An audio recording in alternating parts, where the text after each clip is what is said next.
Hello दोस्तों, स्वागत है आप सबका हमारे YouTube चैनल वेबबॉस में।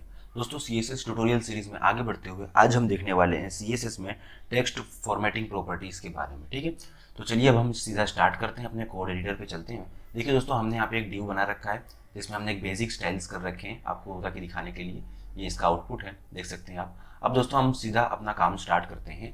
तो दोस्तों पहले आता है हमारे पास टेक्स्ट में सबसे पहले हमारे पास कोई प्रॉपर्टी आती है तो वो है टेक्स्ट अलाइन। देखिए टेक्स्ट अलाइन, ठीक है। अब टेक्स्ट अलाइन में कितनी प्रॉपर्टीज होती हैं टोटल? टेक्स्ट अलाइन में टोटल जो होती है 3 प्रॉपर्टीज होती है मेनली। एक होता है लेफ्ट, एक होता है राइट, एक होता है सेंटर, ठीक है, और एक होता है जस्टिफाई। बट लेफ्ट जो है बाय डिफॉल्ट है, इस वजह से हम 3 गिनते हैं। ऐसे आप देखने जाओगे तो 4 होती है, ठीक है। तो चलिए एक एक करके देखते हैं। पहले हम लेफ्ट दे देते हैं, एक बार के लिए कंट्रोल से सेव करेंगे, सीधा जाएंगे ब्राउजर पे और इसको रिफ्रेश करेंगे। दोस्तों देख सकते हैं कोई चेंजेस नहीं हुआ क्योंकि लेफ्ट जो है वो बाय डिफॉल्ट प्रॉपर्टी होती है, ठीक है।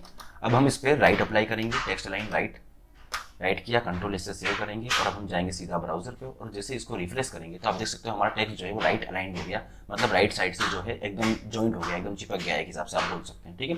तो ये राइट अलाइन है। और एक होता है हमारे पास सेंटर भी देख लेते हैं।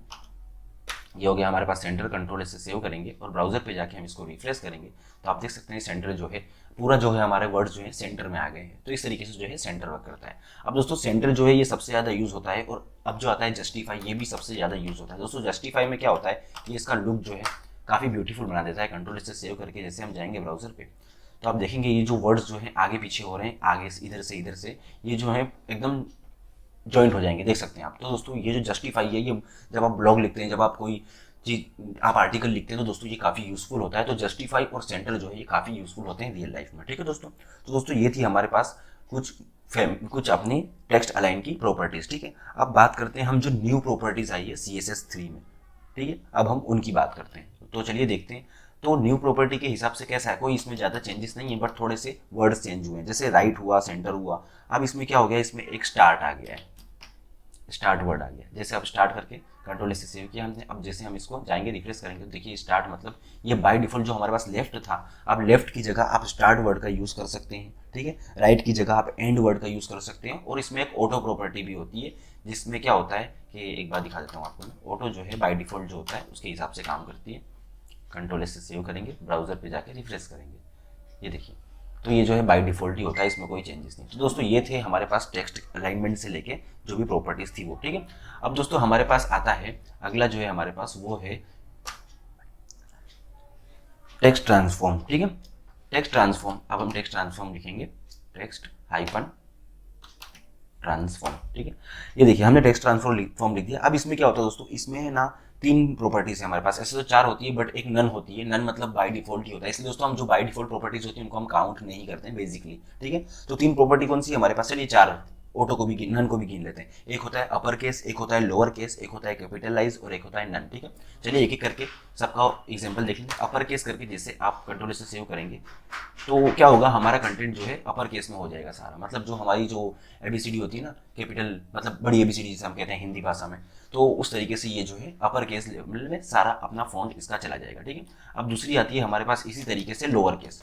लोअर केस में क्या होगा, ये स्मॉल कैप्स पे चला जाएगा सारा कंटेंट हमारा। लोअर केस किया हमने, जैसे अब हम इसको जाके ब्राउजर पे रिफ्रेश करेंगे तो स्मॉल कैप्स में चला गया। देखिए हमारा सारा कंटेंट जो है स्मॉल कैप्स में चला गया।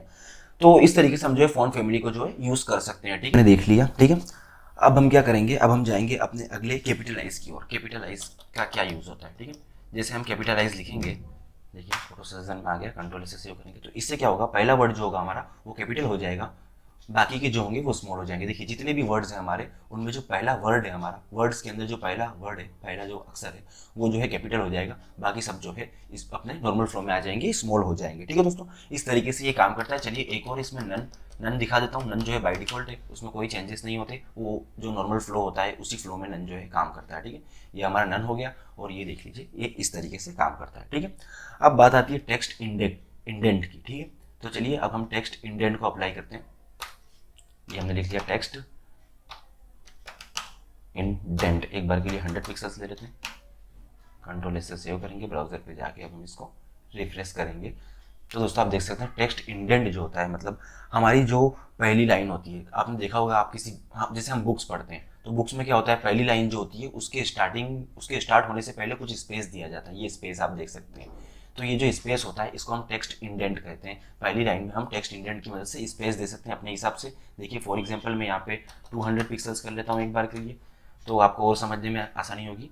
ये देखिए 200 पिक्सल्स किया और यहाँ पे जो स्पेस और बढ़ जाएगा। तो इस तरीके से हम टेक्स्ट इंडेंट का यूज़ करते हैं अगर हमको पैराग्राफ में एक पैराग्राफ वाली लाइन देनी हो बुक के वर्ड में अगर हम देखें तो, ठीक है। तो दोस्तों अब हमारे पास आता है नेक्स्ट प्रॉपर्टी जो है वर्ड स्पेसिंग। वर्ड स्पेसिंग क्या होता है? जो पर्टिकुलर वर्ड के बीच में स्पेस को क्रिएट करता है। वर्ड स्पेसिंग करके एक बार हम चलिए एक बार के लिए इसको हम ले लेते हैं 50 पिक्सल्स ले लेते हैं। जो हमारे वर्ड्स हैं उनके बीच में स्पेस आ जाएगा। कंट्रोल से सेव किया, अब हम जाएंगे ब्राउजर पे और इसको रिफ्रेश करेंगे तो आप देख सकते हो जितने वर्ड्स थे हमारे उन सब के बीच में ये स्पेस आ गया। वर्ड्स मीन्स ये वो जो वर्ड्स होते हैं हमारे, ठीक है, जो भी जॉइंट अल्फाबेट्स होते हैं उनको हम वर्ड्स कहते हैं, उनके बीच में जो है ये स्पेस क्रिएट कर देता है। तो इस तरीके से वर्ड स्पेसिंग काम करता है। अब दोस्तों हमारी आखिरी प्रॉपर्टी जो है वो है लेटर स्पेसिंग।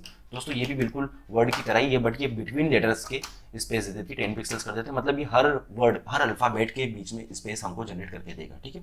देखिए कंट्रोल से इसको हम सेव करेंगे तो आप देख सकते हैं जितने भी हमारे अल्फाबेट्स है, जितने भी हमारे वर्ड हैं, उन तमाम वर्ड के बीच में हमने 10 पिक्सल्स का जो है कर दिया, ठीक है। अभी ये क्यों ज़्यादा दिख रहा है आपको, स्पेस क्यों ज़्यादा दिख रहा है? क्योंकि हमने वर्ड स्पेसिंग के साथ यूज़ किया है। एक बार के लिए इसको हटा देते हैं, कंट्रोल से सेव करेंगे तो आप देखेंगे सिर्फ ये वर्ड्स के बीच में ही स्पेस रहेगा।